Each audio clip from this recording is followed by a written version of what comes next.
The courtroom smelled like floor polish and stale air, the kind of smell that settles into the wood of old buildings and never washes out.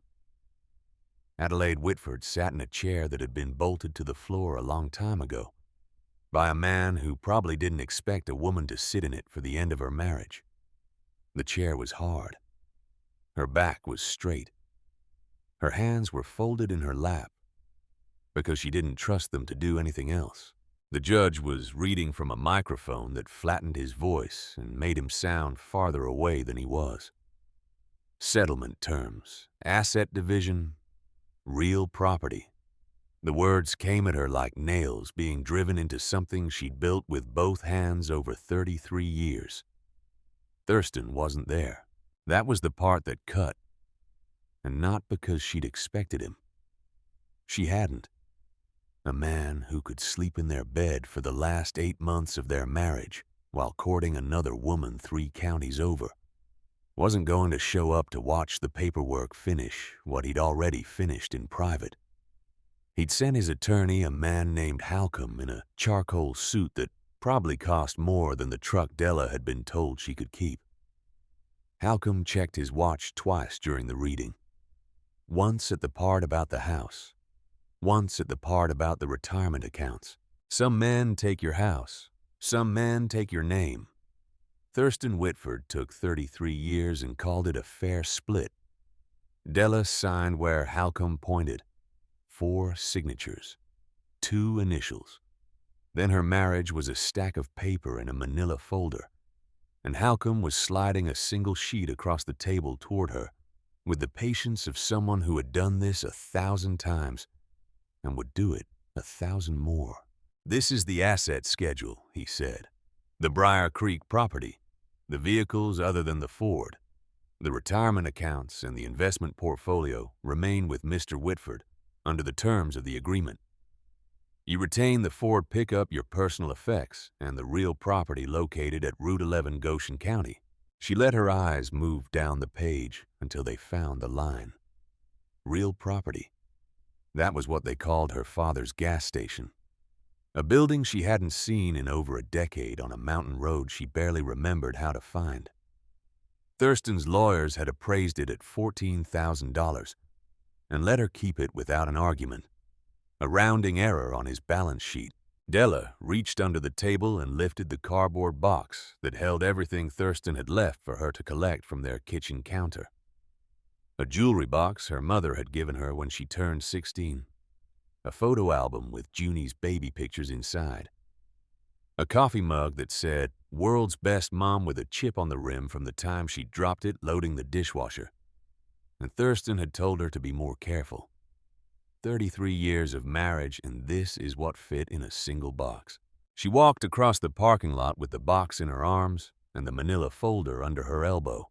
The Ford was a 2006 model with 160,000 miles on it, a cracked dashboard that bled foam, and a passenger door that stuck unless you pulled it twice. Thurston had bought it for a landscaper who quit after 2 weeks, and it had lived in their driveway ever since, slowly losing paint to the sun. When the divorce was final, Thurston told his lawyer she could keep it. Generous, the lawyer said. Generous. Della set the box in the truck bed and stood there for a moment with her hand on the tailgate. She could hear traffic on the road behind the courthouse. She could hear a bird somewhere in the trees that she couldn't see. She could hear her own breath, slow and deliberate, the way she'd taught herself to breathe in the months when Thurston came home smelling of someone else's perfume. She got in the truck. She turned the key. The engine caught on the third try, coughing twice before settling into a rough idle that sounded like an old man clearing his throat. She pulled out of the parking lot and pointed the truck south toward the mountains. She had nowhere else to go. She had $211 in a checking account that would soon have only her name on it. She had no apartment, no job, no friends who weren't really Thurston's friends, and who had stopped calling 4 months ago when the news started getting out. She had a deed to a gas station. Her father had left her 12 years ago, when she'd flown down for the funeral, spent 3 days sorting through his things, locked the door, and never gone back. The drive took 4 hours. Interstate gave way to two-lane highway. Two-lane gave way to county road. County road climbed into the Blue Ridge through tunnels of oak and hickory that were just beginning to turn edges of gold and copper bleeding through the green. Della cracked the window. The mountain air came in smelling of damp leaves and wood smoke, and underneath that, something older. Rock, soil, time. She remembered this road from when she was a girl. Her mother used to drop her at the station in June and pick her up in August. 2 months of summer with Silas learning to pump gas and make change and check oil levels and listen to an engine the way other people listen to music. She could change a fan belt by the time she was 12. She could pull a starter by 15. She could tell from across the lot whether a customer was bringing the truck in for a real problem or just an excuse to talk.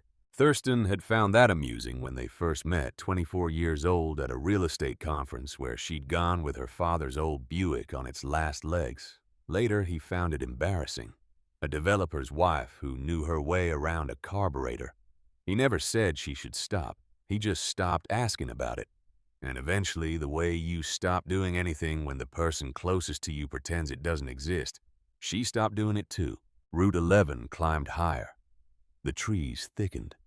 She passed a few houses set back from the road, a small white church with a gravel parking lot, a general store with a closed sign that looked like it had been hanging there longer than she'd been gone. Then the road curved around a granite outcrop, and there it was. Whitford Gas and Service. The station was smaller than she remembered. A single-story cinder-block building with a flat roof and 2 gas pump islands out front. The pumps locked and rusted, their price displays frozen on numbers from another decade. Kudzu had crawled over the south wall and was reaching for the roof. The sign above the door, hand-painted by Silas himself, the summer she was 9, had faded to ghost letters. One of the front windows had a crack running corner to corner, sealed with duct tape that had long since dried and curled. But the walls were standing. The roof hadn't sagged. The door, when she tried it, was locked tight. She fished through the cardboard box until she found the ring of keys from the manila folder. The second key fit the front door. The lock resisted, then turned with a gritty click that she felt in her teeth. Inside, the air was still and thick with dust that hung in the late afternoon light like something suspended. Pale rectangles fell across the concrete floor where sun came through the dirty windows. A wooden counter ran along the back wall. Behind it, a pegboard hung with hooks that once held snack bags and road maps. The cash register, an old mechanical one with actual buttons, sat in the center of the counter with its drawer slightly open. And beside the register, exactly where he'd left them, sat Silas Whitford's reading glasses, wire-rimmed. One temple bent slightly out the way it had been ever since he'd sat on them in the truck the summer Della was 11. Next to the glasses, a folded newspaper lay open to the crossword puzzle. 27 across was filled in with his careful block letters. 28 across was blank. Della picked up the glasses. She held them in her palm and felt the weight of them. The small warmth she imagined was still there, though it couldn't be. She cleaned the dusty lenses with the hem of her shirt, the way she used to clean them when he'd misplaced them for the 3rd time in an afternoon, and she'd find them on the porch railing or in the snack aisle, or once memorably in the freezer beside the ice cream sandwiches. She set them back beside the crossword.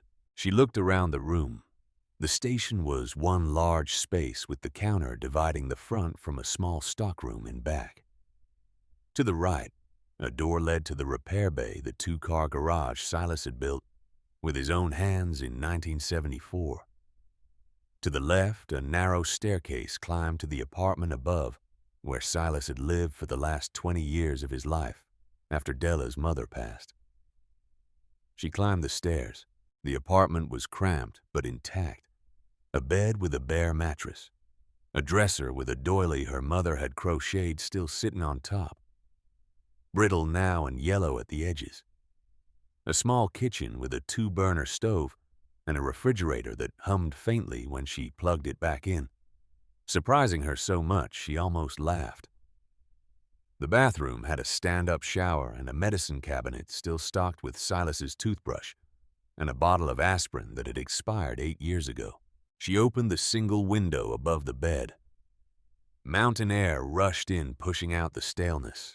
From up here, she could see Route 11 curving down the mountain, and beyond it, ridgelines layered in blue and gray that faded into a horizon so far away it didn't seem real. Della sat on the mattress. The springs creaked under her weight. She was 58 years old. She was sitting in her dead father's apartment above a closed gas station, on a road nobody used anymore. She had $211 to her name. She had a cardboard box. She had no plan. She didn't cry.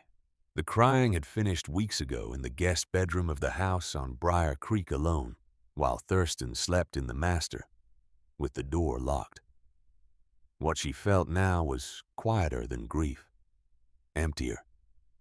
It was the feeling of having nothing left to lose, which is not the same as the feeling of having nothing.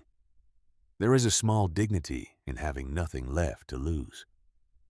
Della was not yet sure she had earned it, but she could feel it sitting close. She went back downstairs as the light was fading. The station felt different in the dimness, less abandoned, more like it was waiting for something. She walked behind the counter and ran her hand along its surface, feeling the grooves and scratches from decades of use. Her fingers found a seam in the wood paneling below the register. Not a crack. A seam. Straight and deliberate. Della knelt down. The panel was about 2 feet square, fitted flush against the wall but not nailed. She worked her fingernails into the edge and pulled. It came away with a dry scrape, revealing a shallow cavity in the wall. Inside was a leather journal, thick and soft-covered, held closed with a rubber band. A metal lockbox, the kind you'd buy at a hardware store for $40 and put your important papers in. And a bundle of envelopes bound with kitchen twine. Her hands were not quite steady when she lifted the journal out. The leather was worn smooth at the edges, darkened where fingers had gripped it thousands of times. She slid off the rubber band and opened to the first page. Silas's handwriting, small, neat, slanting slightly to the right.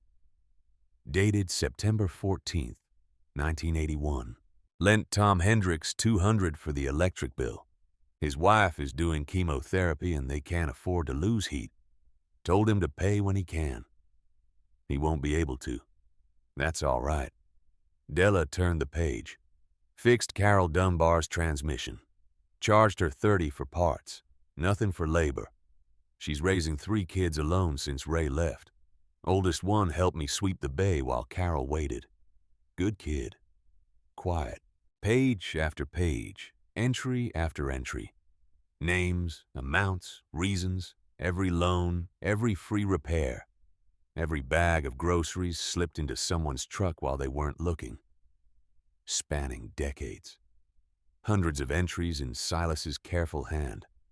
Each one a record of a kindness he had never mentioned to a single living soul. Della sat on the floor behind the counter and read by the last light coming through the windows.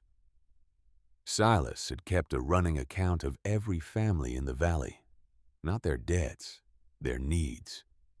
He noted when children were born, when someone lost a job, when a roof needed patching. He tracked the loans some people paid back. He quietly forgave the ones they couldn't.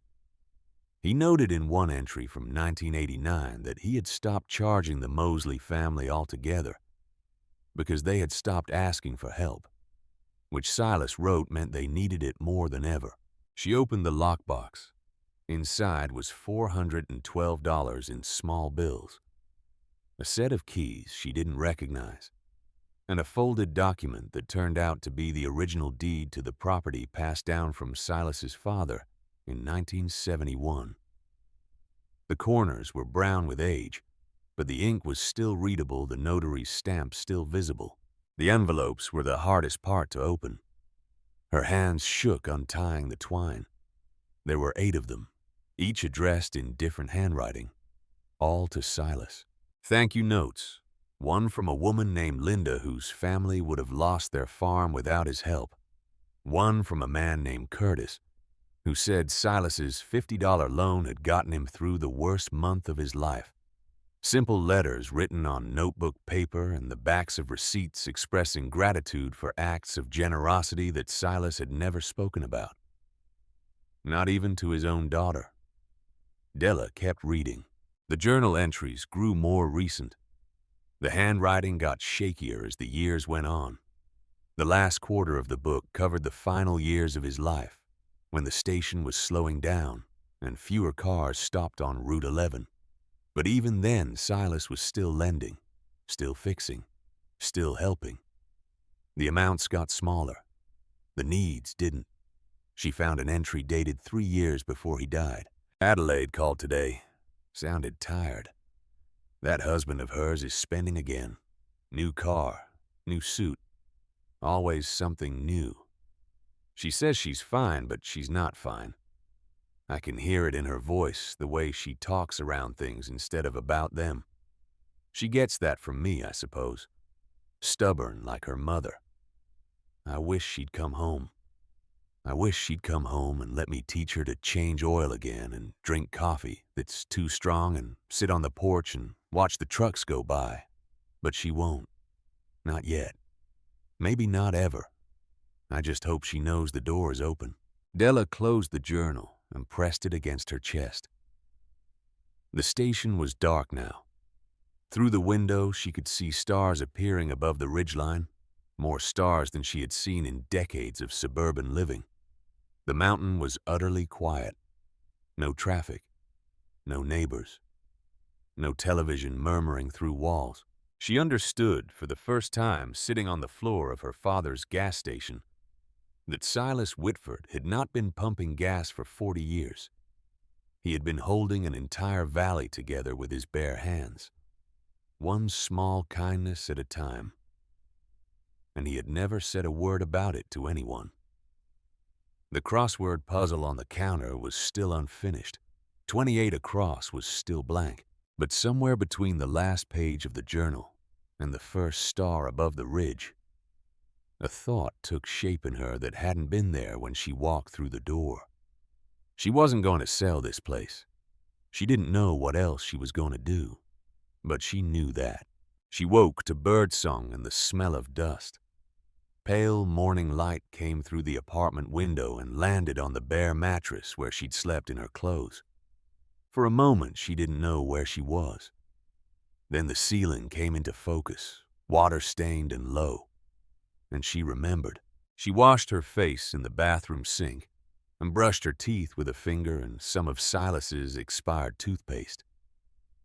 In the kitchen, she found a can of coffee, still sealed with a plastic lid. She smelled it, stale but not ruined. The 2-burner stove caught on the second try, and she heated water in a dented saucepan because there was no kettle. She carried her coffee downstairs and walked the property.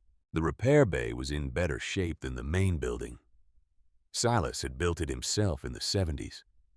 Poured the concrete floor, hung the doors. 2 bays, one with a hydraulic lift that was probably still functional.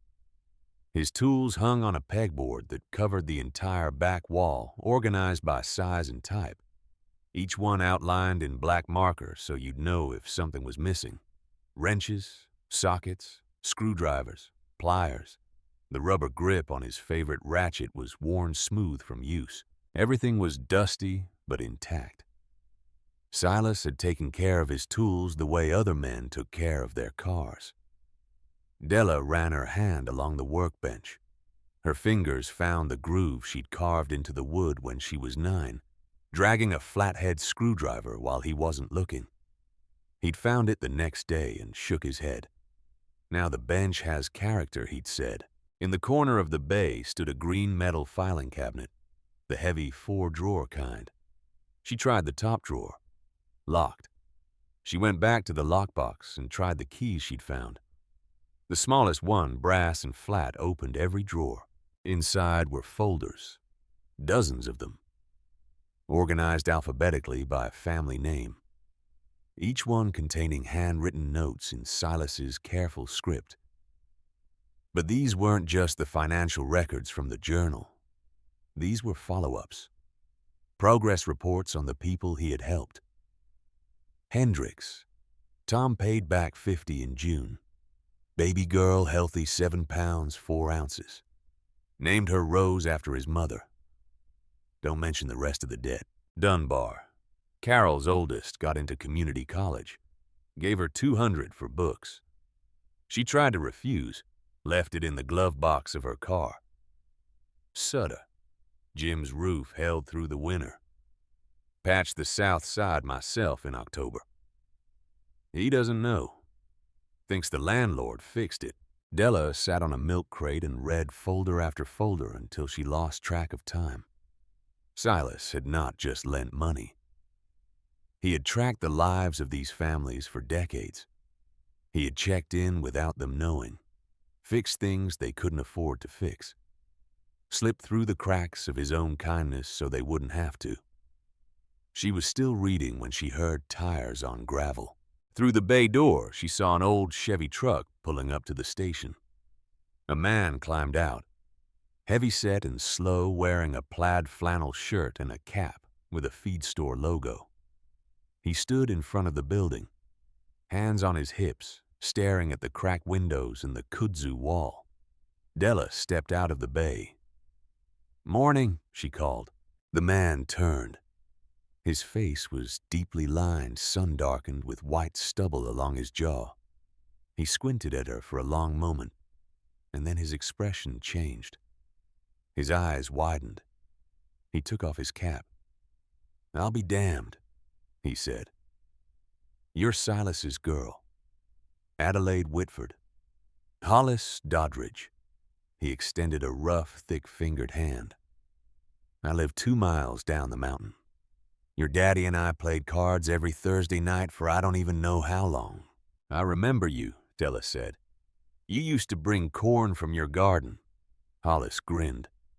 "Still do, though there's nobody to bring it to anymore." He looked at the station, then back at her. "What brings you up here? Haven't seen a soul at this place since Silas passed." Della considered the answer she could give. She could have said she was assessing the property for sale. She could have deflected with something polite and vague. Instead, she told the truth. "My husband divorced me. He got the house and everything in it. This is all I have left." Hollis nodded slowly. He didn't offer sympathy or ask questions. He walked back to his truck and returned with a thermos and 2 ceramic mugs. "Well then," he said, pouring coffee. "You're going to need good coffee. Not whatever ancient can you found in Silas's cabinet."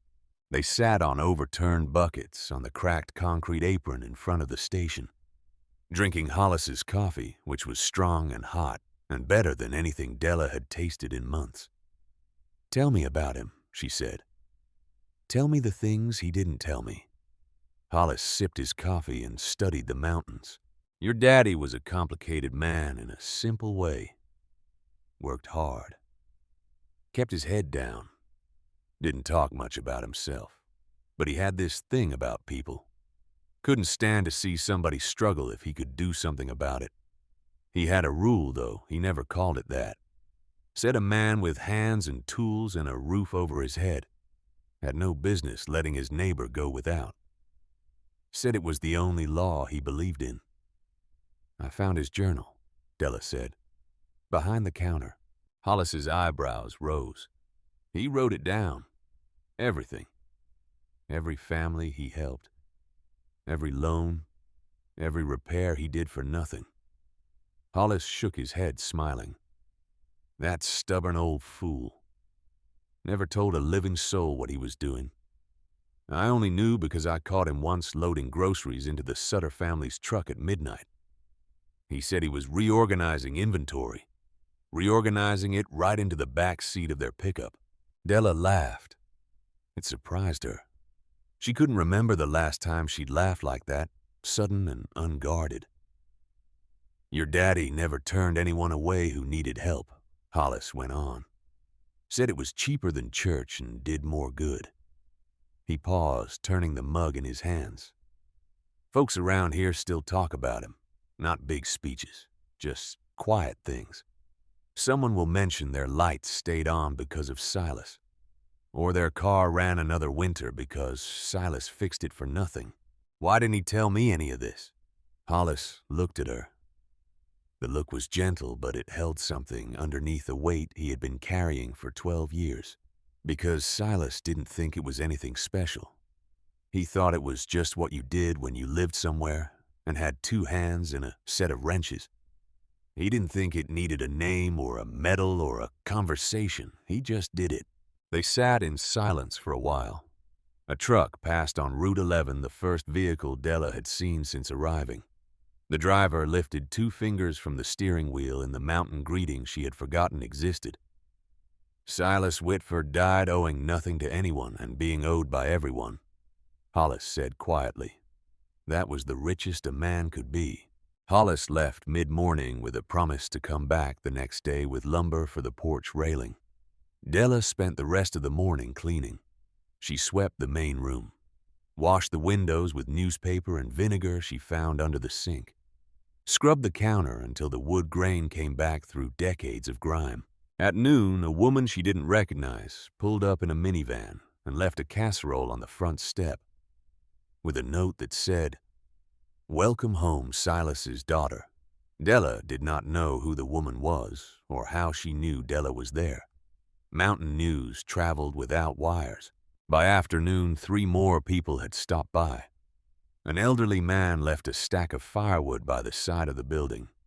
A couple brought cleaning supplies in a plastic bin. A teenage girl dropped off a bag of groceries, waved shyly, and drove away before Della could thank her. Each of them left the same message in different words, but with identical meaning. "Silas helped us once. We're glad you're here." Della carried the groceries upstairs and put them away. Bread, eggs, milk, canned soup, a bag of apples. She made a sandwich and ate it standing at the apartment window, looking down at the gas pumps in the road. She went back downstairs and untied the bundle of envelopes again. There had been 8 letters. She had read 7. The 8th was different. It was sealed, not opened, addressed in Silas's handwriting, and it had her name on it. Adelaide. She slid her finger under the flap and pulled out 2 sheets of yellow legal paper folded in thirds. "Dear Adelaide, if you're reading this, you found your way back. I always knew you would." She leaned against the counter and held the letter close to the light. "I wrote this on a Tuesday in October. The leaves are turning and business is slow, which means I have too much time to think. That's dangerous for an old man. I want you to know something about this station. It isn't worth much on paper. A building inspector would condemn half of it and a real estate agent would call it a teardown. But it's worth everything to the people who depend on it. I don't mean the gas or the repairs, though those matter. I mean the fact that it's here. That someone is behind the counter. That the coffee is on and the light is on and the door is open." She turned the page. "I kept the books you'll find in the filing cabinet and behind the register. I wrote it all down because I wanted someone to know what this place meant. Even if that someone turned out to be nobody.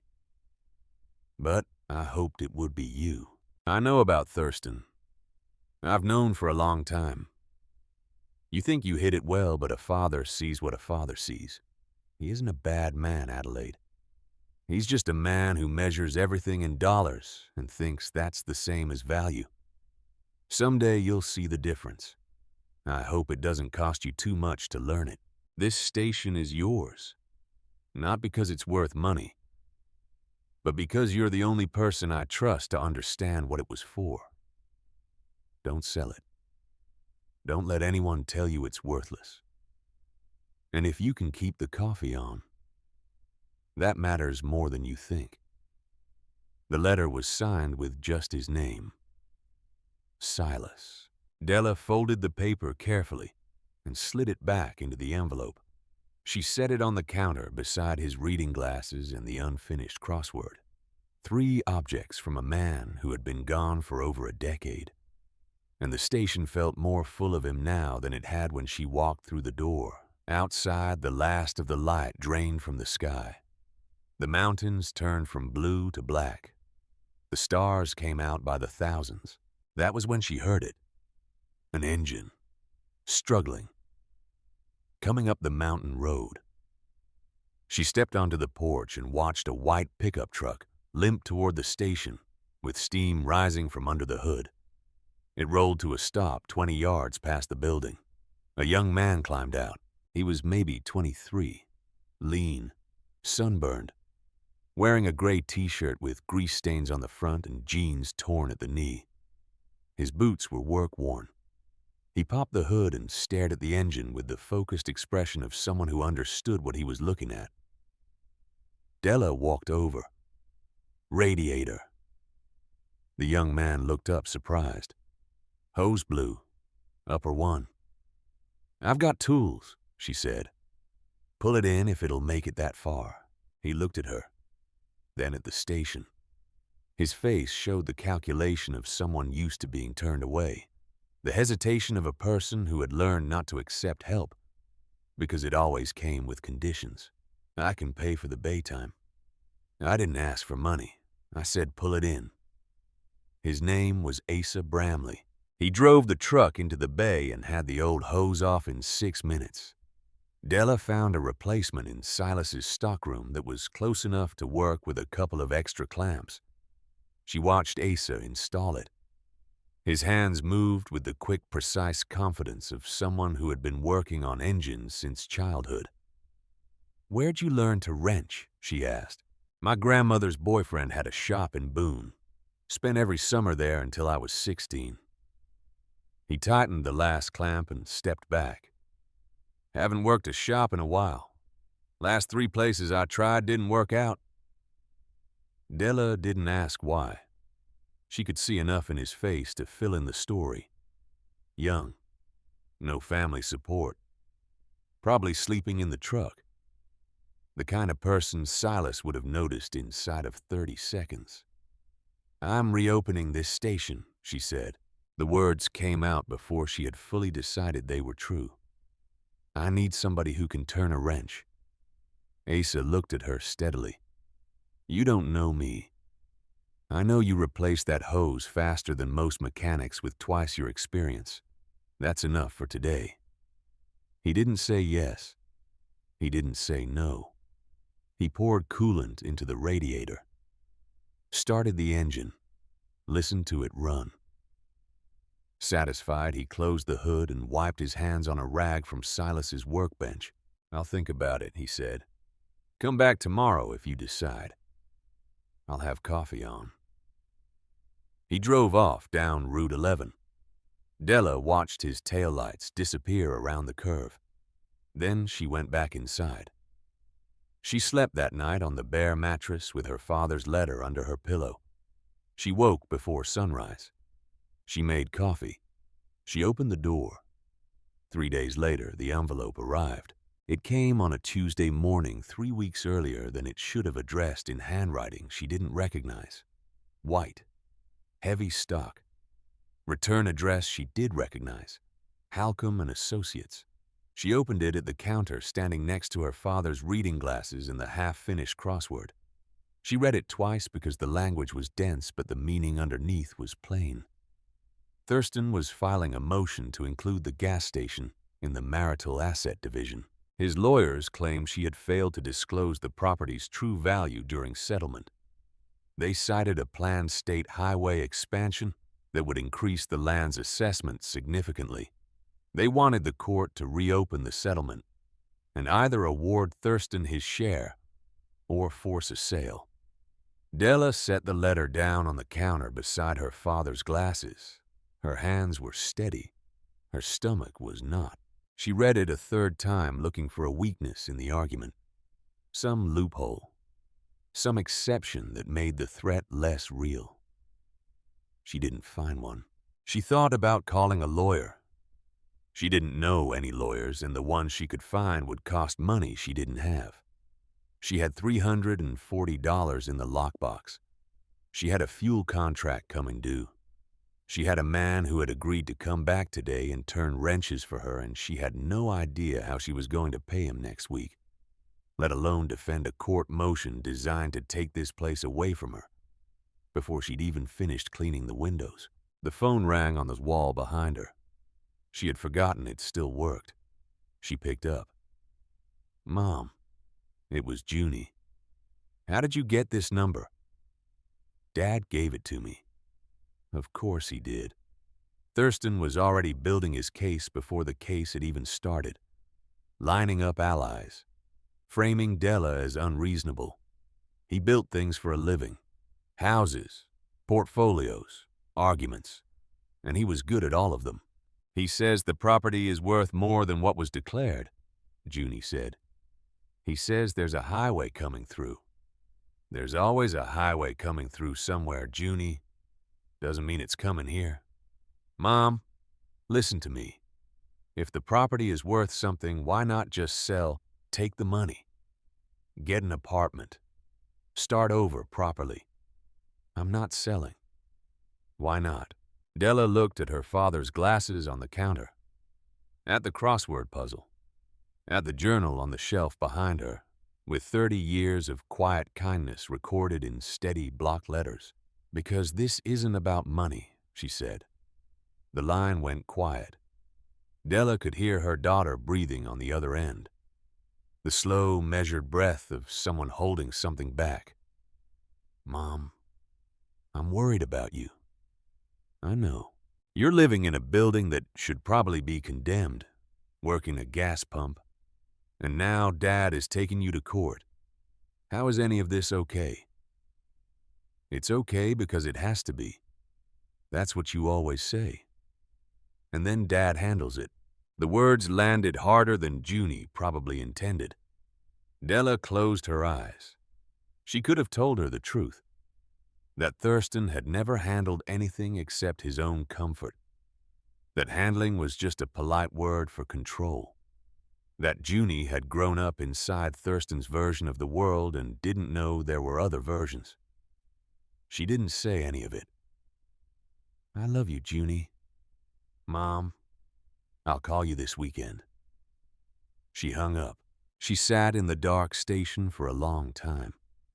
Through the window, she could see Route 11 curving down the mountain, and beyond it, the layered ridgelines fading into the dusk. The crossword puzzle on the counter was still unfinished. 28 across was still blank. The letter from Halcombe sat beside her father's glasses like a stone. Someone had thrown through a window. She got up. She made a fresh pot of coffee. She kept the light on. That was what you did. You made coffee. You kept the light on. You waited for morning. And somewhere out on Route 11, headed back up the mountain in the dark, a white pickup truck was coming. Ace's truck pulled into the lot at 7 the next morning. Della was already downstairs sweeping the front apron with a broom she'd found in the stockroom. She set it against the wall and waited. He climbed out and stood for a moment looking at the building. Then he walked over. "Coffee's on," she said. "You said it would be." She handed him a mug. He took it and drank without asking what was in it. "I'll work a week," he said. "See how it goes." "Fair enough." That was how it started.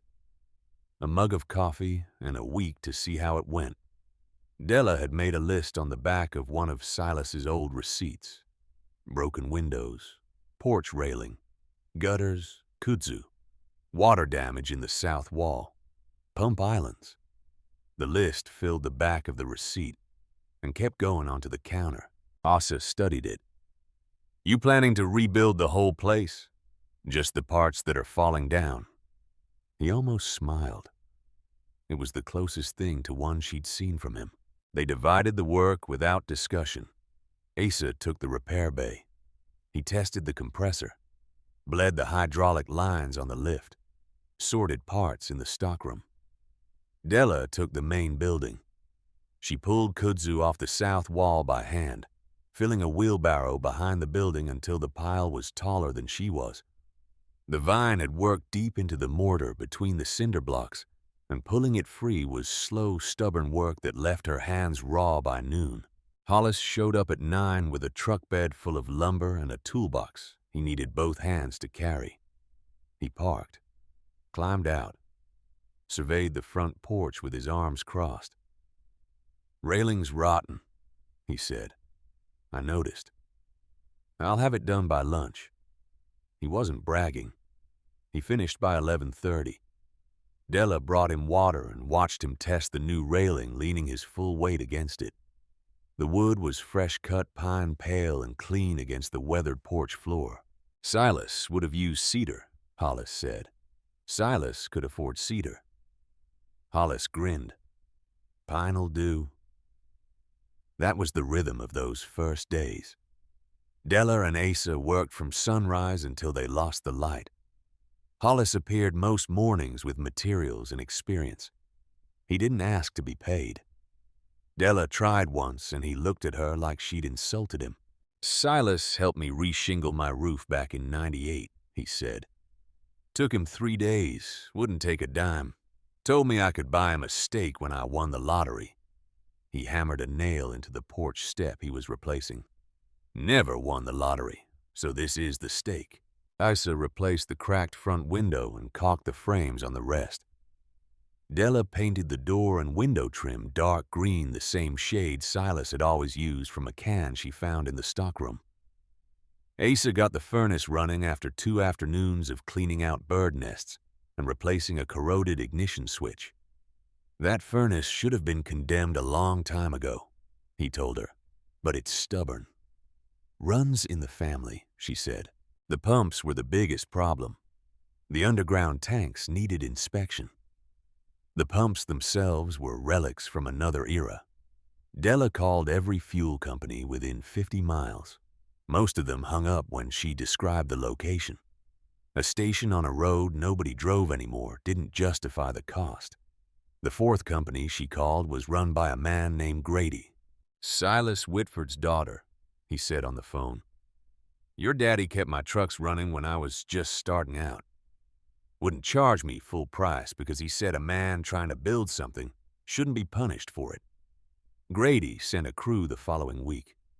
They inspected the tanks, flushed the lines, installed 2 new pump heads.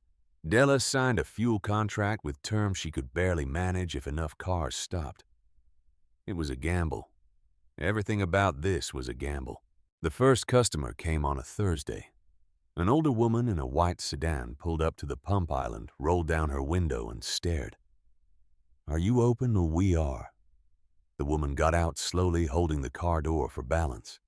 She looked at the station, then at Della. Her eyes filled. "I used to come here every week when Silas was alive," she said. "He always checked my tires, never charged me." She pressed a hand to her mouth. "I didn't expect anyone to be here." Della filled her tank and checked her tires. When the woman reached for her wallet to pay for the tire check, Della waved her off. "Your daddy did the same thing," the woman said quietly. Exact same wave. After that, the customers came steadily. Not many, but enough. People who lived in the valley and remembered the station when it was Silas's. They came for gas and stayed for the porch. Della bought a proper coffee maker with the last of the lockbox money and set it on a table just inside the front door, in the same spot where Silas had kept his. Hollis told her she was going to burn through a pound of coffee a week. Silas went through 2, she said. Silas had more visitors.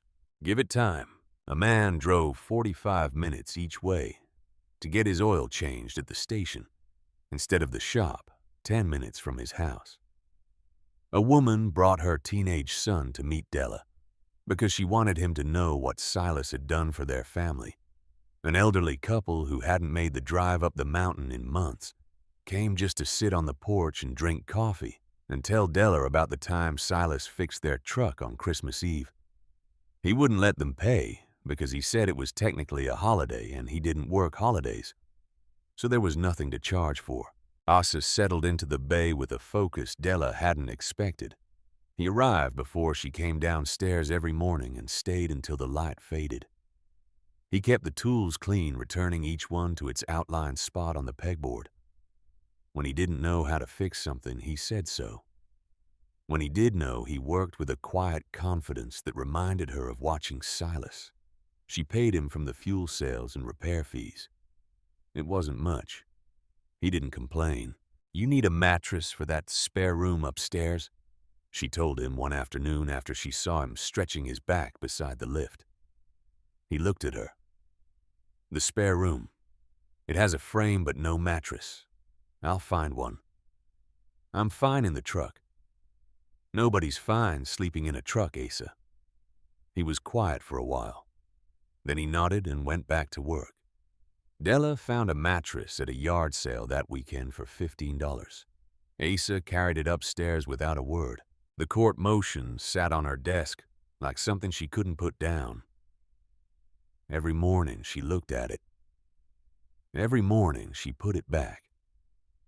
The hearing date was set for 6 weeks out, which meant 6 weeks to find a lawyer, prepare a defense, and somehow keep the station running on margins so thin they couldn't be measured. She tried 2 lawyers in the next town. The first wanted $3,000 up front. The second wanted $2,500 and didn't seem to think she had a case. "Marital asset disputes are messy," he said. "Even if you win, you lose money." "What if I can't pay you to begin with?" He looked at her the way men look at women they've decided not to see. "Then I'd suggest settling." She drove back up the mountain without telling Asa or Hollis where she'd been. The SUV came on a Saturday. Della heard the engine before she saw the car. Deep, smooth, expensive. She stepped out of the bay and watched a silver SUV pull up to the pump island. New model, polished. The kind of vehicle that cost more than most families in the valley earned in a year. Thurston climbed out, 61 and looking younger, tanned and trim in a navy polo and pressed khakis. He put on sunglasses and studied the station the way he studied properties before buying them, assessing the bones. Adelaide, Thurston. He walked toward her with his hands in his pockets, taking his time. Asa was in the bay, visible through the open door. Hollis had gone home an hour before. "Nice little project," Thurston said. He looked at the fresh paint, the new railing, the sign Hollis had rehung. "Your father's place. I think I drove out here once when we were dating. You didn't come to talk about my father." He took off his sunglasses and studied her. She recognized the expression. He was reading the room, measuring her, calculating the fastest way to what he wanted. "I came because I thought we could talk before the lawyers make this ugly," he said. "The property is undervalued, Adelaide. You know it and I know it. That highway expansion is going to pass within a mile of here. This land will be worth 10 times what it appraised for. And you want your share. I want what's fair." Fair. The word Thurston used the way other men used a handshake. It sounded reasonable until you looked at the terms. "You got the house," Della said. "The savings, the retirement accounts. You got everything except a gas station your own lawyers called a teardown. And now you want that too. I want what the court should have considered. If the property appreciates, you'd be profiting from an asset that should have been divided. This property was my father's. He left it to me in his will. It was never part of our marriage. That's for the court to decide." Della looked at him, the man she'd married at 25. The man who had built a career on knowing the value of things and missed the value of everything that mattered. He stood there in clothes that cost more than her monthly fuel bill, talking about fairness. You're right, Thurston. It is worth something. Just not the kind of something you understand. He stared at her. She could see the rehearsed conversation falling apart behind his eyes, the script going sideways. He had expected her to fold. He had driven 4 hours expecting the Adelaide he remembered, the one who signed where Halcombe pointed and agreed because agreeing was easier than fighting. That Adelaide was gone. "I'll see you in court," he said. He put his sunglasses on, walked to the SUV, pulled out of the lot. The gravel popped under his tires. Della watched until the silver disappeared around the curve. Then she went inside. Asa was at the workbench holding a socket wrench he hadn't been using. "That's your ex-husband." "That's him." He always liked that. He wasn't always. That's what makes it hard. Asa set the wrench down. "You gonna be all right?" Della looked at the letter on the counter next to Silas's glasses and the unfinished crossword. "I don't have a lawyer, I don't have money for one. So I honestly don't know." She locked up the station that night and climbed the stairs. She lay on the mattress and stared at the ceiling and thought about the families in Silas's journal who had faced worse than this with less than this, and the man who had quietly made sure they didn't face it alone. Silas had always known what to do next. She didn't. But she wasn't leaving. The next afternoon, Asa was reorganizing the green filing cabinet in the bay. He'd been at it for 2 hours, sorting through folders that had been packed without much order. In the last years of Silas's life. Della was wiping down the front windows when the sound of his work stopped. She didn't notice at first, but the silence had a weight to it that was different from his usual concentration. It went on too long. She walked to the bay door. Asa was sitting on the milk crate. He had a folder open on his lap. He was staring at it. He hadn't moved. "Asa." He didn't look up. Della walked over and stood beside him. The folder was labeled Bramley in Silas's careful handwriting. Inside was a single sheet of paper, with a note in the same steady block letters that filled the journal and labeled every tool on the wall. Verna Bramley. Surgery refund. $3,200. Heart valve replacement. August 1994. Sent through the doctor's office as anonymous donation. Don't let her know where it came from. She has enough to worry about. The baby's name is Asa. Boy. They didn't think she'd live to see him walk.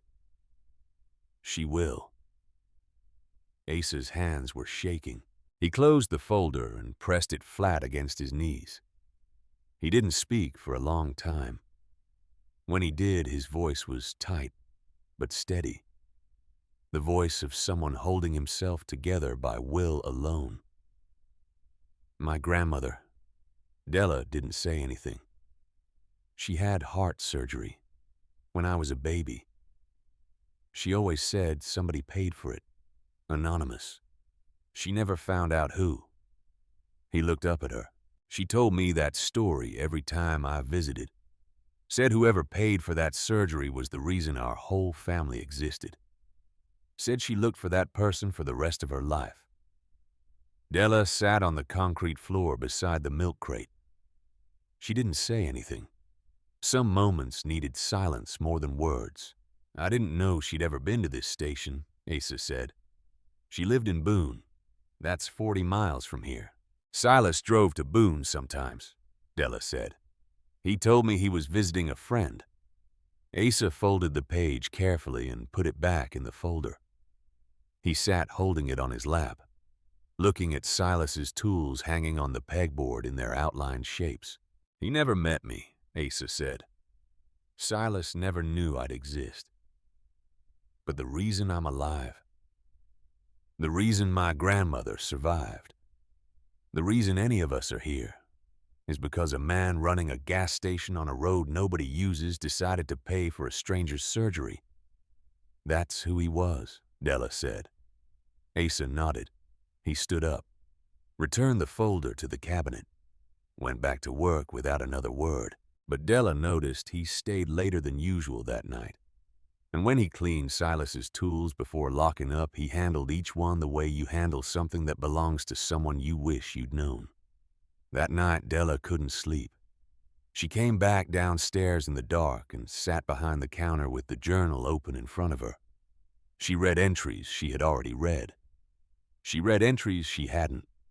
She found the one from August of 1994, drove to Boone, met with the surgeon, paid $3,200 for the Bramley woman's surgery, wife and baby waiting. Husband ran off 3 months ago. Doctor agreed to send it as anonymous. Won't tell her name. Won't tell mine. Drove home through the rain. Stopped twice because I couldn't see the road. Don't know why. Felt right to stop. Della closed the journal. She sat in the dark and let the weight of it move through her. A man she had thought she knew. A daughter she had thought she was. The slow, hidden architecture of a life lived for other people. She thought about Junie, about Thurston, about the lawyer who had wanted $3,000 to defend her. She thought about Asa asleep upstairs in a spare room above a gas station, the only living grandchild of a woman who had survived, because a stranger paid her medical bill 3 decades ago. And she thought for the first time that maybe she wasn't as alone in this as she had felt. Hollis came by the next morning, a Tuesday, with a thermos and a question on his face. "Saw the silver SUV down at the bottom of the mountain yesterday," he said. "Pulled over at the gas station in Lewisburg. Big fella in a navy polo making a phone call. That was Thurston. Figured." Hollis poured himself coffee from his own thermos and settled onto a stool at the counter. What's he want? The station, or his share of it? His lawyers think the property is undervalued because of some highway expansion. Says I owe him. Hollis set his mug down. "They've been talking about that highway for as long as I can remember," he said. "Never happens. But that won't stop a lawyer from billing hours over it. I can barely afford the coffee, Hollis." He was quiet for a moment, turning the mug in his hands, looking at the unfinished crossword on the counter beside Silas's glasses. "There's a woman in Barton," he said, "retired attorney. Quit practicing 5 or 6 years back. Moved up from Richmond after her husband passed." Della waited. Her daughter was sick when she was little. Heart condition. Needed surgery the insurance wouldn't cover. Family was about to lose the house. Della felt something shift in her chest. "Silas paid for it," Hollis said. $3,200. Took it out of the station's earnings. Never told her where it came from. But she found out. People around here always find out eventually. You think she'd help? I think if you tell her you're Silas Whitford's daughter, and that your ex-husband is trying to take what Silas left you, she'll be here by tomorrow morning." Hollis called her that afternoon. The attorney arrived the next morning in a gray sedan carrying a leather briefcase that looked like it had seen every courtroom in Virginia. She was in her late 60s, tall, straight-backed, reading glasses on a chain around her neck. Della met her on the porch. "You're Silas's daughter," the woman said. It wasn't a question. "Adelaide Whitford." The attorney shook her hand with a firm, dry grip. "Hollis told me what's happening. I'd like to hear it from you." They sat at the counter with the legal letter between them. The attorney read it, slowly turning pages with the calm that came from having read thousands of documents just like it. When she finished, she set her glasses on the counter beside Silas's. "This is a nuisance claim," she said. "Your ex-husband's lawyers know it, and he probably knows it too. But nuisance claims work because most people can't afford to fight them.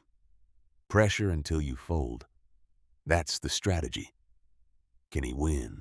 Not if the property was never marital. Was the station ever in both your names? No, it was Silas's. He left it to me when he died. Did you and your husband ever use the property? Make improvements, pay taxes on it jointly? Thurston never set foot in this station until 3 days ago. I haven't paid the taxes on it in years.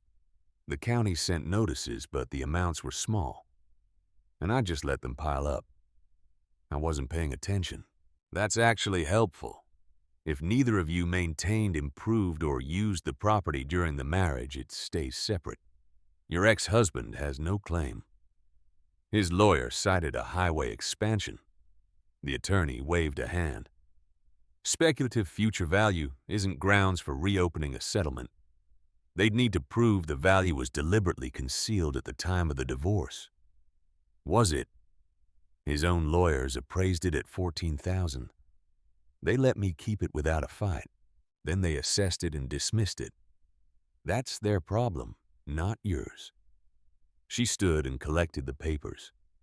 I'll need the original deed and any inheritance documents. Do you have them? My father kept everything. Then let's find them. Della led her to the repair bay, to the green filing cabinet where Silas's records lived. They went through it drawer by drawer. The attorney was methodical, pulling folders, separating what mattered from what didn't.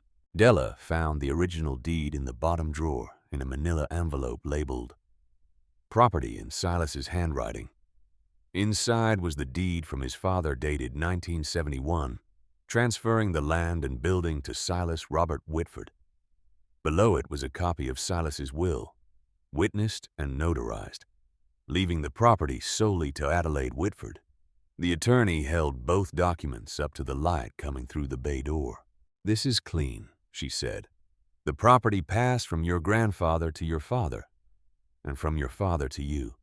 It was never jointly held, never commingled with marital assets, never improved with marital funds."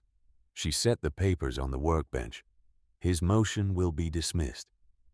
"You're sure?" "I practiced law for a long time before I retired, I'm sure." Della leaned against the workbench. The relief came slowly loosening something in her shoulders that had been tight since the envelope arrived. "What do I owe you?" she asked.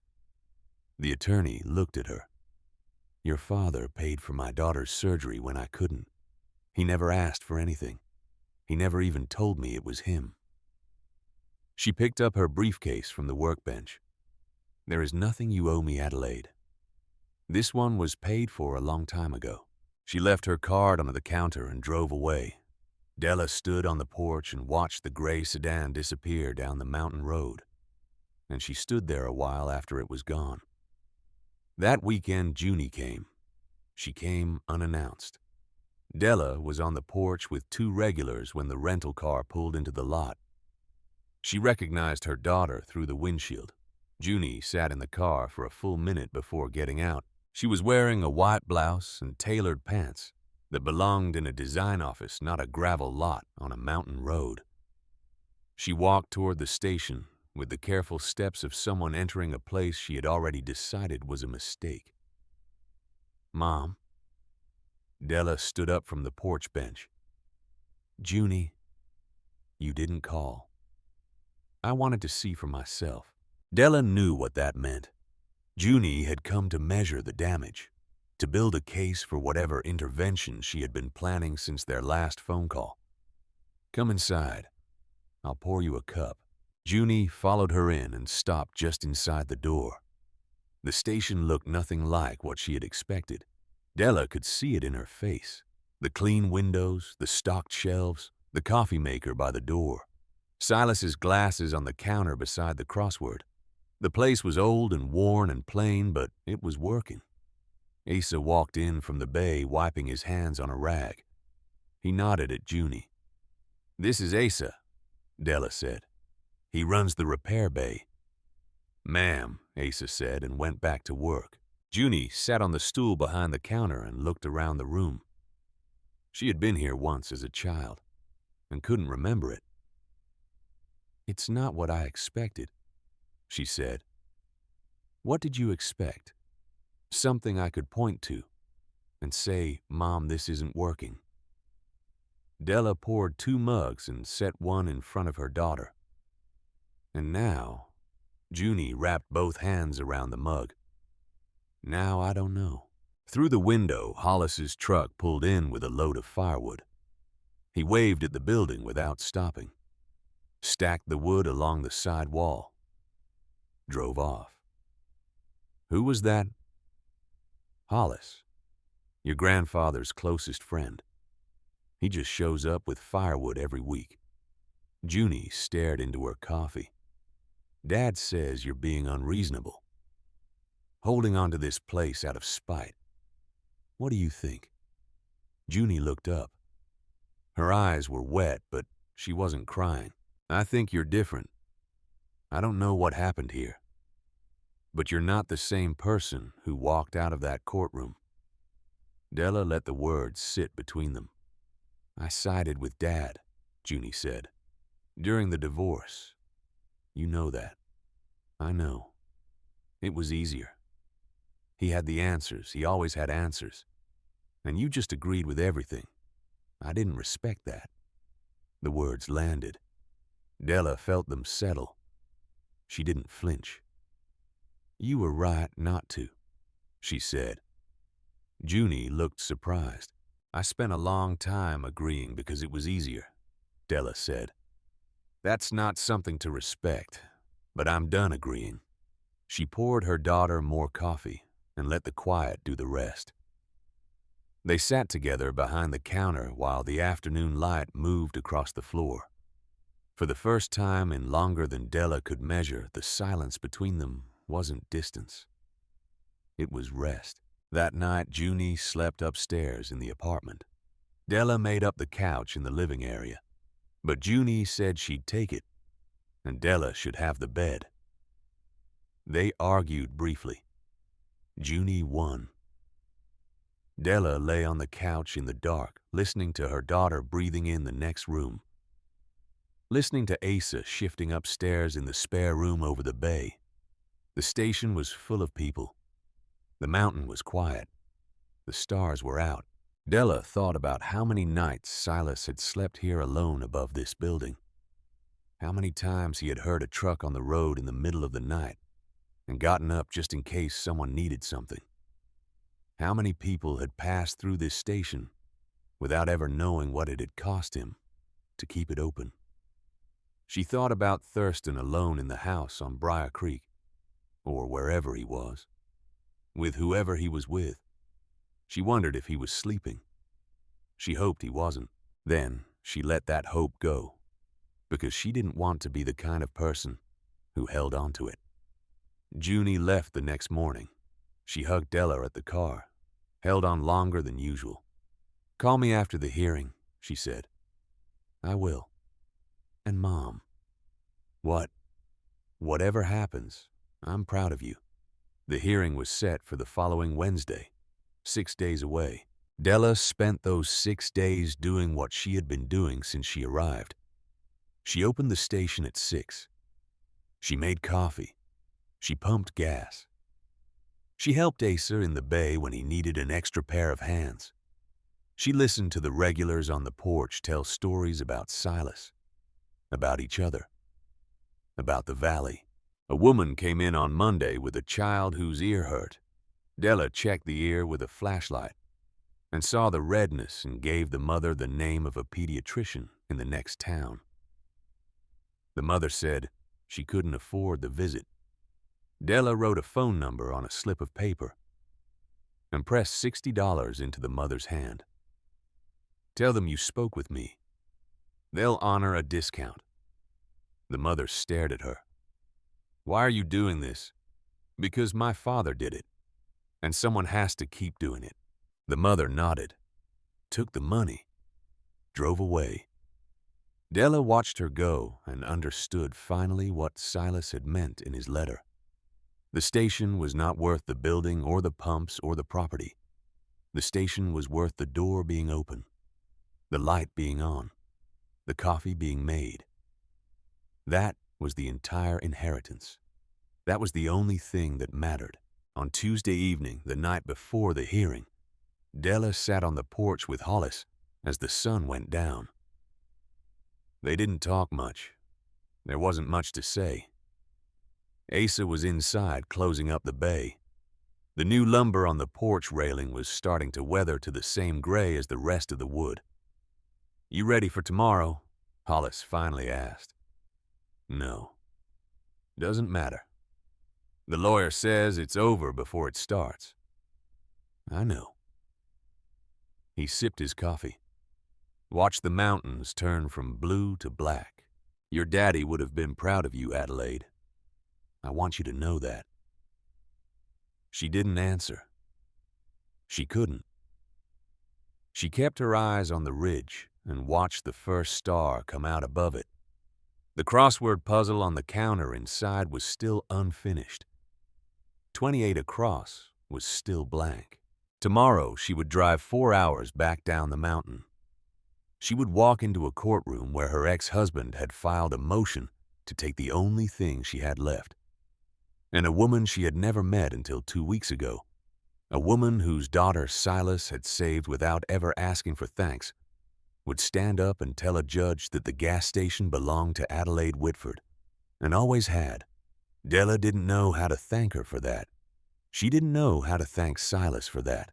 She knew only that there was coffee to make in the morning, and a door to open, and a light to turn on. That was what you did. That was all you did. That was everything.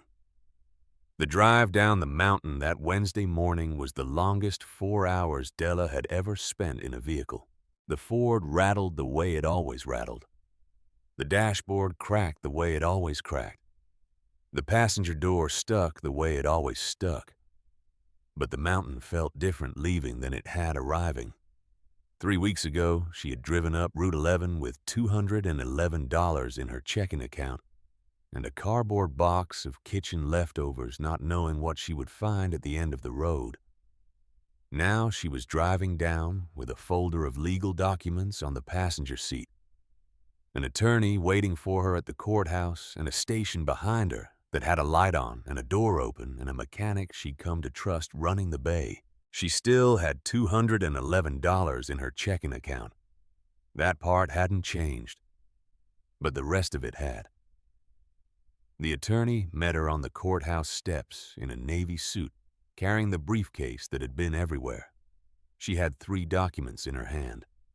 The original deed from 1971, Silas's last will and testament, and a chain of title summary from the county clerk's office certified the previous Monday by a clerk who had remembered Silas. "You ready?" the attorney asked. "No." "Good. People who say they're ready usually aren't." They walked inside together. The courtroom was smaller than the one where Della had signed her divorce papers. 2 wooden benches on each side. A judge's bench worn smooth by elbows. A small flag in the corner that had been there long enough to fade unevenly. Thurston was already seated in the front row, Halcombe beside him, charcoal suit same as before. He'd checked his watch when she walked in, an old habit that probably meant nothing but somehow felt like an insult anyway. Thurston didn't turn around. Della took her seat. The attorney set her briefcase on the table and clicked it open. She didn't whisper to Della. She didn't reassure her.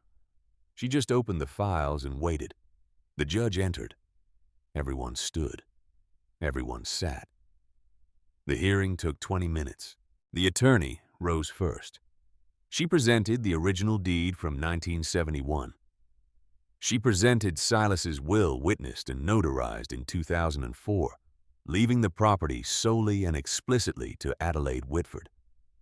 She presented the chain of title summary showing the property had moved from Silas's father to Silas and from Silas to Della, with no intervening transfer of ownership and no joint titling at any point. She walked the judge through the relevant Virginia statutes on separate property. She cited 2 appellate cases that had settled the matter of inherited real estate in similar circumstances. She did all of this in the calm, unhurried tone of a woman who had once practiced this kind of law for 30 years and had not forgotten how. Then she sat down. Halcombe stood. He tried. Della would give him that. He cited the highway expansion. He cited the doctrine of equitable distribution. He argued that the speculative future value of the property had not been adequately considered at the time of the original settlement, and that reopening the case was in the interests of fairness. The judge listened. The judge did not nod. The judge did not write anything down. When Halcombe finished, the judge looked at his papers, then at Halcombe, then at Thurston. "Mr. Halcombe," he said, "did your client and Mrs. Whitford ever hold this property jointly?" "No, Your Honor." However, the doctrine of equitable distribution allows for consideration of, did your client ever pay property taxes on this property? Not directly, Your Honor, but did your client ever make improvements to this property using marital funds? No, Your Honor. Did your client ever set foot on this property during the marriage? Halcombe hesitated. To my knowledge, no, Your Honor. The judge looked at Thurston for a long moment. Then he looked back at Halcombe. This property was Mrs. Whitford's separate inheritance before the marriage and at the time of dissolution. There is no legal basis for reopening the settlement on the grounds presented. The motion is denied. He brought down the gavel. That was it. 20 minutes. One gavel. The whole thing was over before Della had even fully understood it was happening. Outside, the afternoon sun was warm on the courthouse steps, October light low and golden. Della walked out behind her attorney, who shook her hand at the bottom of the stairs and told her she had done the right thing and not to look back. "You don't owe me anything," the attorney said, "but if you're ever in Barton, the coffee is on me." She drove away in the gray sedan. Della stood on the steps for a moment, blinking in the sunlight. She was holding the folder of documents against her chest. Her hands were not shaking. Her stomach was not turning. She felt for the first time since the original divorce hearing like she was standing on the ground instead of being held above it. She walked toward the truck. Halfway across the parking lot, she heard footsteps behind her. She turned. Thurston was standing on the bottom step of the courthouse. His jacket was over one arm. He had taken off his sunglasses. He looked different than he had 3 weeks ago at the station. The confidence was still there, but something behind it had moved. He seemed tired in a way that had nothing to do with sleep. He walked toward her slowly. Adelaide. Thurston. He stopped a few feet away, looked at her. The way he looked at her was the way men look at things they don't recognize and used to. When did you become this person? She studied him. The man she had married at 25. The man who had built a career on knowing the value of things and missed the value of everything that mattered. He was 61 years old. The skin under his jaw had gone slightly soft. The hair at his temples had grayed in a way that made him look like his own father. "I always was, Thurston. You just never looked." He nodded slowly. He wasn't arguing. He had no argument left. "There's something I should tell you," he said. "I don't know why I'm telling you, but I should." She waited. "I was diagnosed 2 months ago, heart. They say I need surgery. There's a 50-50 chance it works. They want to do it in November." She did not say anything. "Lauren left when she heard," he went on. 2 weeks ago. She said she hadn't signed up for this part. Lauren. That was the first time he had spoken the woman's name to her. It was a name Della had known for almost a year. A name she had once carried like a stone in her chest. Hearing it now in this parking lot, in this light, the stone was gone. It had been gone for a while. She just hadn't noticed. "I'm not asking for anything," Thurston said. I want you to know that. I'm not asking you to forgive me. I'm not asking you to come back. I just wanted you to know." She looked at him. She thought about her father, about the letter in the lockbox, the line that had stayed with her for 3 weeks now. "He's not a bad man, Adelaide. He's just a man who measures everything in dollars and thinks that's the same as value. Someday you'll see the difference. I hope it doesn't cost you too much to learn it." "My father said something about you once," Della said, "in a letter he left me." Thurston was quiet. "He said you weren't a bad man. He said you were just a man who measured the wrong things. He said someday I'd see the difference." She paused. "I hope you find something worth measuring before it's too late." That was all she said. She didn't say it cruelly. She didn't say it kindly. She said it the way you say a thing that is true. The way Silas would have said it. The way a person speaks when they have nothing left to win and nothing left to lose. She walked to the truck. She did not look back. She drove 4 hours up the mountain. The sun was low when she pulled into the lot. Asa was closing the bay doors. Hollis had already gone for the day, but fresh firewood was stacked along the wall, enough for another week. Inside, the coffee pot was still warm. The checkerboard on the porch railing was set up for tomorrow's game.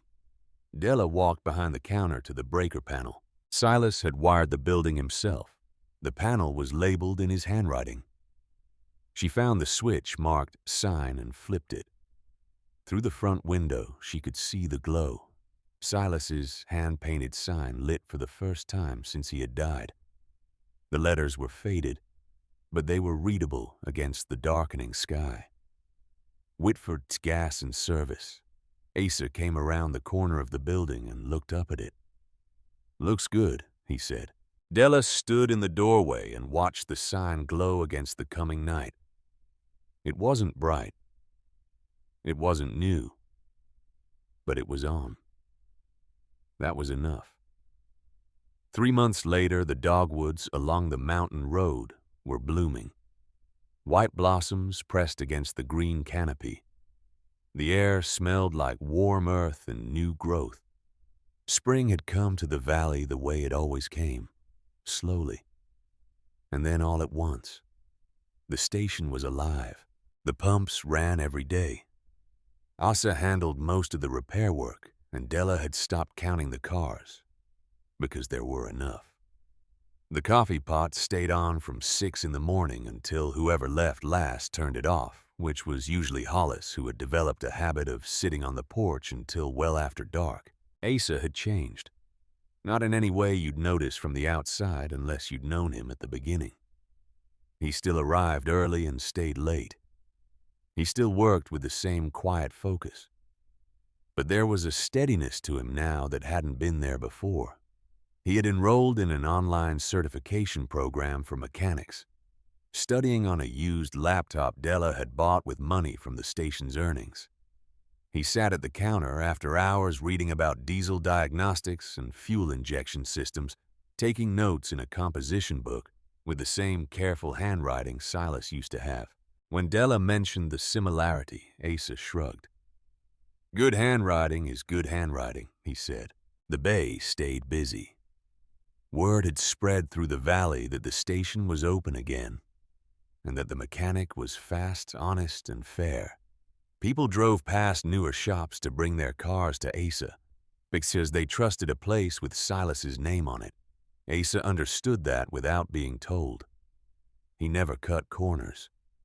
He never quoted more than the work was worth. He never turned someone away because the job was too small. Della watched him one morning through the bay door, walking a nervous teenager through her first oil change. He was patient, explaining each step, letting her hold the wrench and feel the bolt loosen. "You're good at this," Della said afterward. "At what you've been teaching." Asa looked uncomfortable. "I'm just showing her what goes where." That's what teaching is.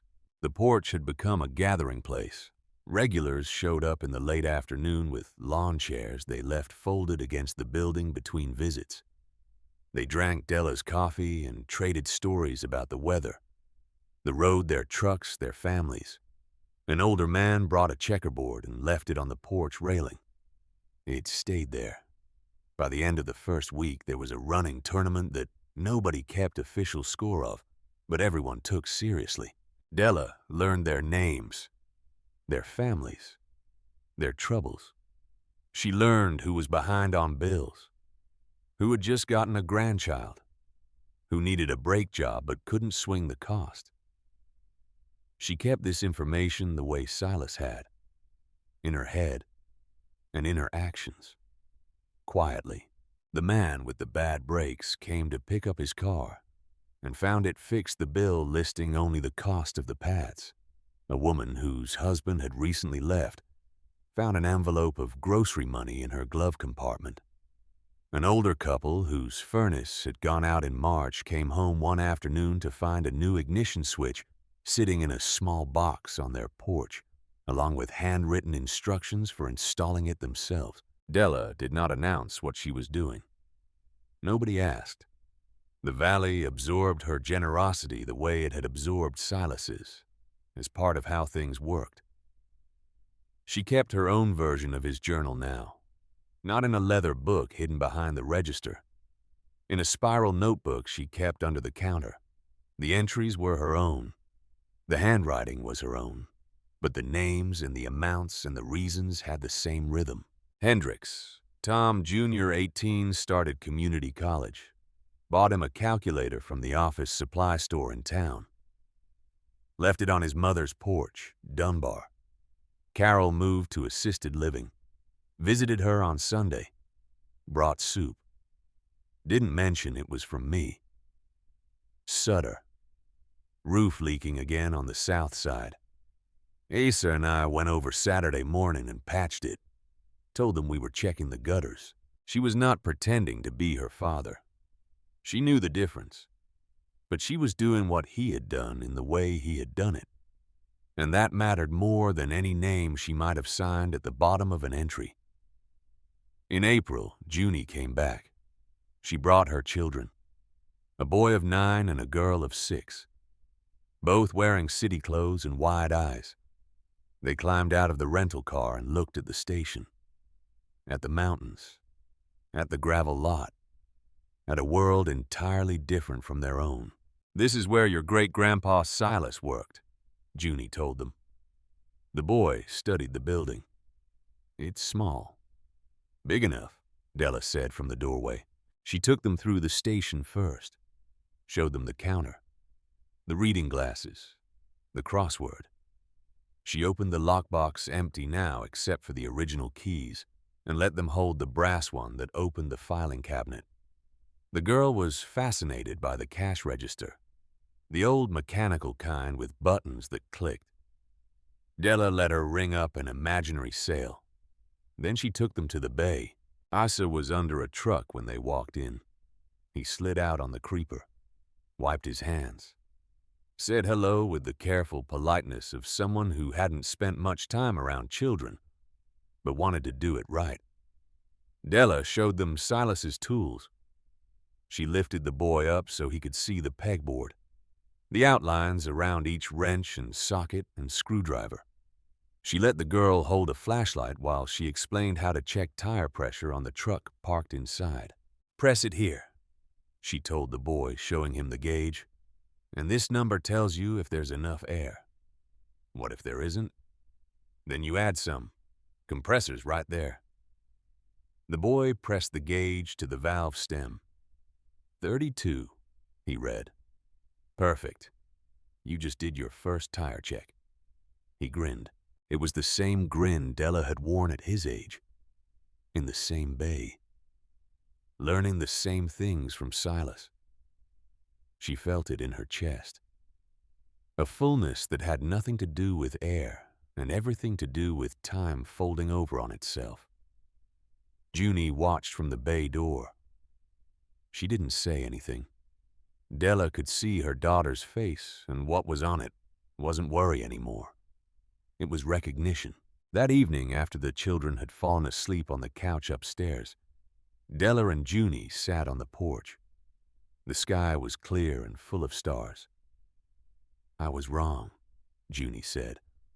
"About what? All of it. This place. You." She turned her mug in her hands. "Dad?"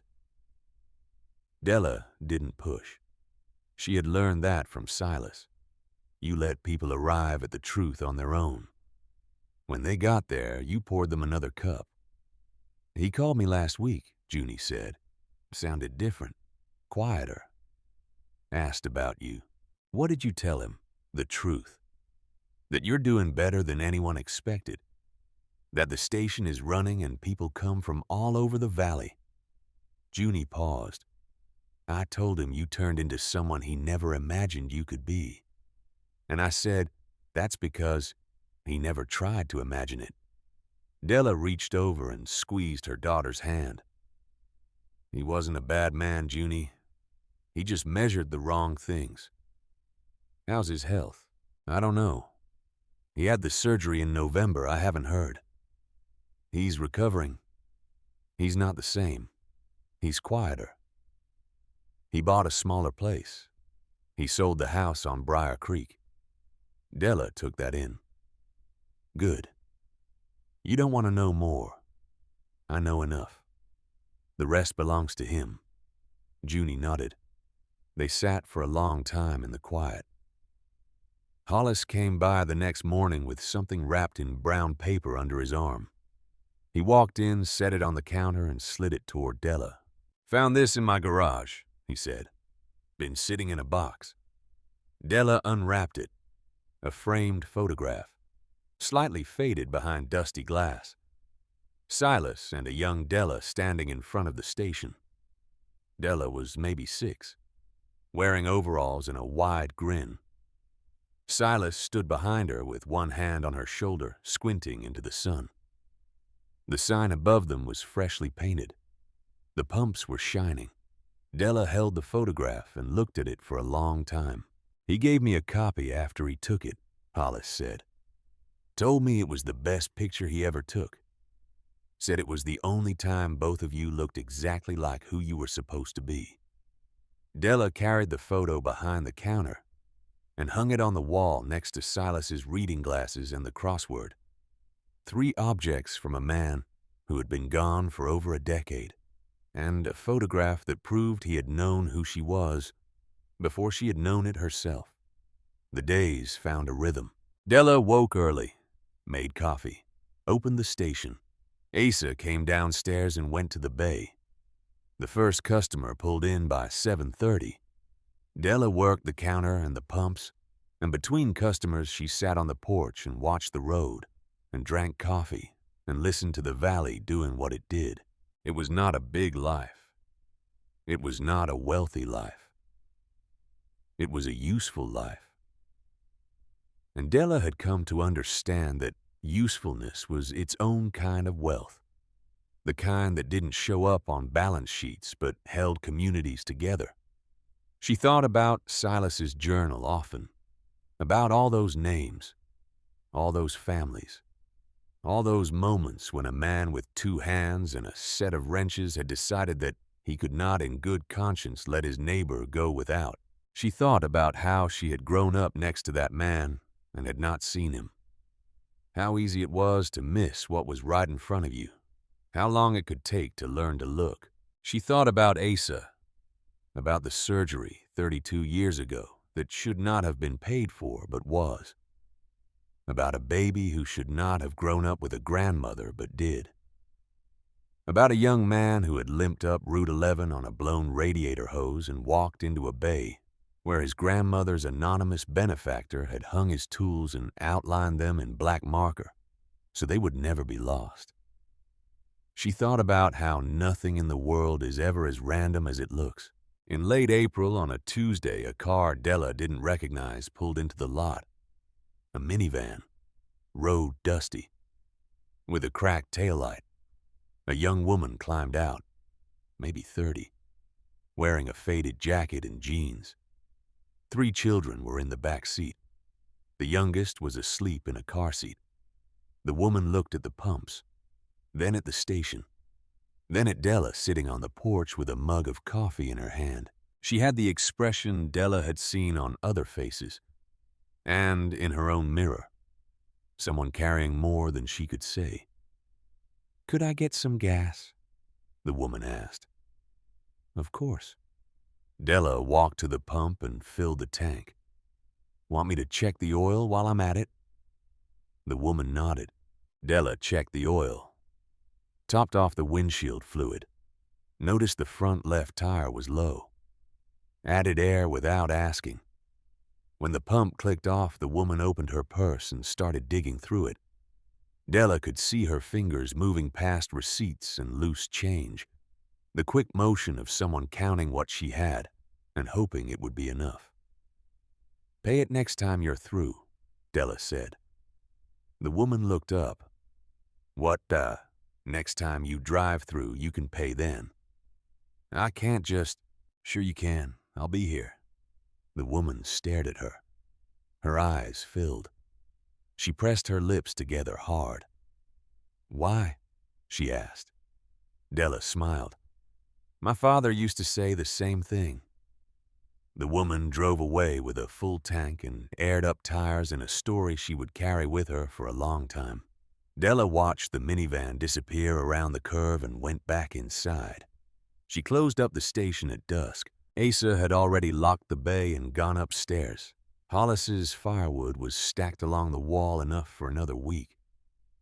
The coffee pot was off. The checkerboard on the porch railing was set up for tomorrow's game.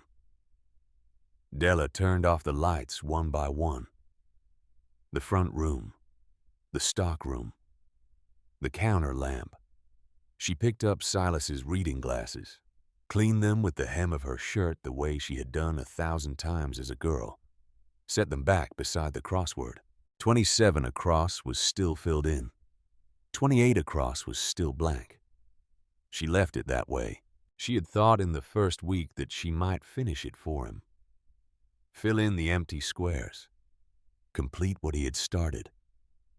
But she had decided after reading his letter and the journal and the folders in the cabinet that some things were better left exactly as they had been the day he set them down. The blank square was not unfinished. It was waiting. It was an invitation. The door is open. She locked the front door with the key her father had turned 10,000 times before her. Through the glass, she could see the sign glowing against the darkening sky. Faded. Hand-painted. Lit. She climbed the stairs to the apartment that smelled like coffee and motor oil and home. She passed the spare room where Asa was already asleep. His light off his boots set neatly by the door. She went into her own room. She sat on the edge of the bed for a moment before she got under the covers. She thought about the courtroom 3 weeks ago, about the silver SUV pulling out of the lot, about Halcomb checking his watch, about the judge bringing down the gavel in 20 minutes. She thought about Thurston on the courthouse steps, the way he had looked when he said he didn't know why he was telling her, the way he had walked back to his car alone. She wished him well. That surprised her, but she did.